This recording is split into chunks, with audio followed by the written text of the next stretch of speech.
కాళేశ్వరం ప్రాజెక్టుపై judicial enquiry పేరుతో CM Revanth Reddy రాజకీయాలు చేస్తున్నారని బీజేపీ జాతీయ ఉపాధ్యక్షురాలు డీకే అరుణ అన్నారు. సీఎం కాకముందు సీబీఐ విచారణ జరిపించాలని రేవంత్ డిమాండ్ చేశారు. అధికారంలోకి వచ్చాక మాట మార్చారని ఆమె విమర్శించారు. బీజేపీపై కాంగ్రెస్ అవాస్తవాలు ప్రచారం చేస్తోందని, ఎంపీ ఎన్నికల్లో బీజేపీ మరోసారి భారీ స్థానాలు కైవసం చేసుకుంటుందని ఆమె ధీమా వ్యక్తం చేశారు. భారతీయ జనతా పార్టీ ఎప్పుడు పంచుకోలేదు. కాంగ్రెస్ పార్టీకి బీఆర్ఎస్ పార్టీకి వారిద్దరికి లోపాయికారి ఒప్పందంతో వ్యవహారం నడుస్తుంది.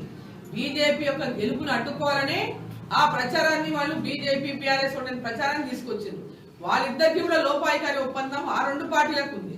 కలిసి గతంలో కూడా మీరు చూసుకుంటే కలిసి పోటీ చేసిండ్రు, కలిసి అధికారం పంచుకున్నారు, కేంద్రంలో పంచుకున్నారు, రాష్ట్రంలో పంచుకున్నారు. భారతీయ జనతా పార్టీ ఎప్పుడు పంచుకోలేదు కదా. సో ఈరోజు రేవంత్ రెడ్డి గారు ఇప్పుడు ఎందుకు కాళేశ్వరం విషయంలో సైలెంట్ గా ఉన్నారు, ఎందుకు దాని మీద ఎవరెవరు ఏమేమి ఉందని చెప్పేసి ఇమ్మీడియట్ గా సిబిఐ ఎంక్వైరీ ఎవరు తనే కదా చేయించాలి. సిబిఐ ఎంక్వైరీ తన లేఖ రాస్తే అప్పుడు రాసినారు, మరి ఇప్పుడు చెప్పమనండి ఆ మాట.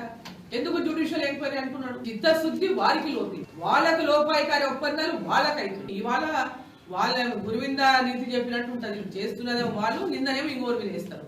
భారతీయ జనతా పార్టీకి బీఆర్ఎస్ పార్టీతో పొత్తు లేదు. కవిత అరెస్ట్ విషయంలో ఏవైతే సిబిఐ గాని ఈడీ గాని వారి ఎంక్వైరీలో ఏది తేలితే దాని ప్రకారం చట్ట ప్రకారం వాళ్ళ చర్యలు